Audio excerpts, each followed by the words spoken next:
Fuel tank को target किया गया है।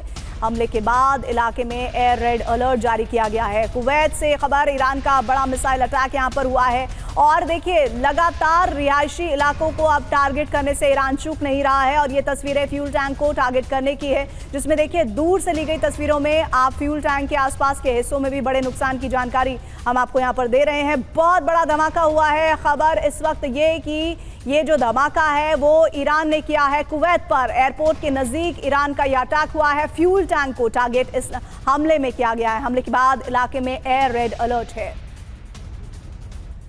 ब्रेकिंग न्यूज, हिजबुल्लाह ने इजरायली टैंक को उड़ा दिया है। दक्षिणी लेबनान में मरकावा टैंक ध्वस्त किया गया है। दीर सिरियाने शहर में आमने सामने की जंग हुई है और इस आमने सामने की जंग में ये देखिए धमाकों की आवाज।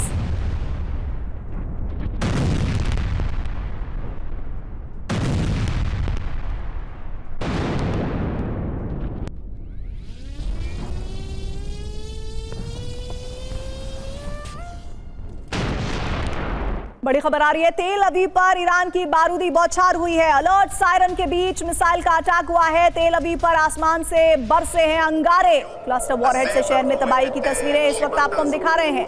तेल अवीव पर ईरान की ये बारूदी बौछार की तस्वीरें। Back to back alert siren की आवाज के बीच मिसाइल हमला हुआ है। तेल अवीव पर आसमान से अंगारे बरसते हुए कैमरे में रिकॉर्ड हुए हैं। क्लस्टर वॉरहेड से शहर में तबाही का दावा है। सामने वाला आपके कुछ लाख रुपए के वेपन या ड्रोन को रोकने के लिए करोड़ों की मिसाइल्स का इस्तेमाल करे, पूरे दुनिया में वॉर बड़ी कर दी जाए, इसका असर पूरे दुनिया पर हो। ये सारे स्ट्रैटेजिक स्टेप्स लगातार इफेक्टिव होते हुए दिखाई दे रहे हैं ईरान के फेवर में। आशीष, एक और बात मैं चाहती हूँ आप इसमें ऐड करें। जैसा अभी हम होर्मुज स्ट्रेट की बात कर रहे हैं, बाब अल मंदेब स्ट्रेट को लेकर भी अब वही स्ट्रैटेजी अपनाता हुआ इस वक्त ईरान नजर आ रहा है। ये कितना इंपॉर्टेंट है इस युद्ध में? सारे पत्ते एक साथ में नहीं खोले जाते और इसीलिए वो सारे पत्ते एक साथ में नहीं खोल रहे हैं। IRGC के साथ में आपको एक सबसे बड़ा प्रॉक्सी दिखाई दे रहा है जो शुरुआत के 25 दिनों में दिखाई दिया, वो था हिजबुल्लाह। पिछले 5 दिन 10 दिन से आपको दिखाई देगा जो इराक के अंदर में जो पॉपुलर PMF जो पॉपुलर मोबिलाइजेशन फ्रंट है वो भी एक्टिव आपको दिखाई दे रहा है। ये पत्ता पिछले 1 हफ्ते में आया, 3 हफ्तों में नहीं आया था। ऐसे और भी, चाहे वो स्ट्रेट ऑफ हॉर्मुज हो या फिर बाकी स्ट्रैटेजिक एसेट्स जो ऑयल सप्लाई के रूट्स हों, ये सारे पत्ते वो धीरे धीरे करके खोलेंगे।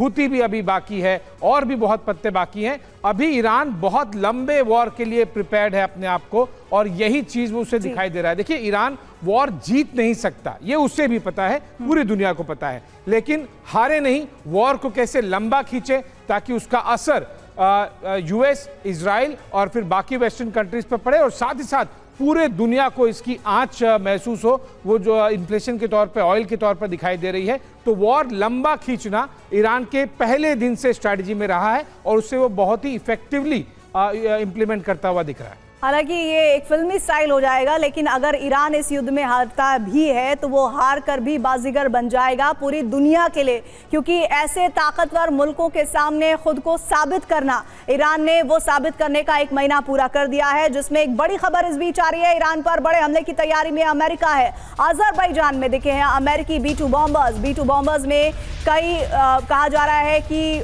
रिफ्यूलिंग को लेकर एहतियात बरती जा रही है। KC-135 से B-2 बॉम्बर में रिफ्यूलिंग की जानकारी। ये देखिए, ये तस्वीरें आपके सामने। आशीष, प्लीज एक्सप्लेन दीज वीडियोस। देखिए, ये एक इमेज आई है जो कुछ मिनटों पहले ही आई है और लोकेशन है इसका तबरीज, जो कि ईस्ट अजरबैजान प्रोविंस है। और आप ये मान के चलिए कि जो नॉर्थ वेस्ट ईरान है उसको ये पूरी तरह से कवर कर रहा है। इसमें सबसे महत्वपूर्ण बात यह है कि KC-135 रिफ्यूलर के साथ में आपको दिख रहा है B-2 bomber. B-2 bomber खर्ग island में इस्तेमाल हुआ था और जब B-2 बॉम्बर का इस्तेमाल होता है तो हजारों किलो के बॉम्ब्स ड्रॉप किए जाते हैं। तो क्या ये एक मैसेज दे रहा है अमेरिका और इजराइल, या फिर एक तैयारी है कि अगले कुछ घंटों में या फिर अगले कुछ दिनों में हमें दिखाई देगा कि B-2 बॉम्बर का इस्तेमाल किया गया? जब B-2 बॉम्बर का इस्तेमाल होता है, लास्ट इस्तेमाल बेहतरीन तरीके से अमेरिकन फोर्सेस ने किया था जब खर्ग आइलैंड पर अटैक किया था, जब वो GBU-57 बॉम्ब्स का इस्तेमाल किया था। इससे मॉप जो मैसिव ऑर्डिनेंस पेनिट्रेटर्स होते हैं, हजारों किलो के बॉम्ब ड्रॉप किए जाते हैं। और जब B-2 बॉम्बर का इस्तेमाल किया जाएगा तो आप मान के चलिए कि ये एक तरह से एक टेम्पररी शिफ्ट भी ला सकता है, बहुत ज़्यादा डैमेज प्रोवाइड कर सकता है अमेरिकन फोर्सेस को ईरान के खिलाफ। अशमिंदर सर, ये जो अजरबैजान में दिखे अमेरिकी B-2 बॉम्बर, ये जो रिफ्यूलिंग की विजुअल हम दिखा रहे हैं, जरा सब बताइए हमारे व्यूअर्स को कि इस युद्ध में इसकी इंपॉर्टेंस क्या है। देखिए, B-2 बॉम्बर्स नॉर्मली वो ऑपरेट कर रहे थे व्हाइटमैन एयरफोर्स बेस से, जो कि 11,000 किलोमीटर के करीब दूर है, अमेरिका के सेंटर में आता है वो जगह, या फिर वो डीगो गार्शिया से इस्तेमाल करते हैं जो 4,400 किलोमीटर के करीब आता है, 4,200 से 4,400। लेकिन मुझे एक चीज समझ नहीं आ रही है, कुछ इसमें कुछ इशू है, क्योंकि अगर आप अजरबैजान में आके एयर टू एयर रिफ्यूलिंग कर रहे हैं जो नॉर्थ वेस्ट में है, और इसकी अप्रोच डायरेक्शंस दोनों अलग है, ना वो आ रहा है ईस्ट से ना वो आ रहा है साउथ से डीगो गार्शिया से, तो अगर ये ऊपर से आ रहा है तो वहां पे अजरबैजान जो बिल्कुल साथ में आता है ईरान के, वहां पे क्यों एयर टू एयर रिफ्यूलिंग कर रहा है? वो तो बहुत ज्यादा वर्नेबल हो जाएगा किसी भी वेपन सिस्टम का, अगर कोई भी और तरीके से उसके ऊपर हमला किया जाता है, जैसे बवार 373 जो उनका एयर डिफेंस सिस्टम है, उससे उन्होंने F-35 के ऊपर हमला किया था। तो ये चीज थोड़ी सी अजीब लग रही है मुझे।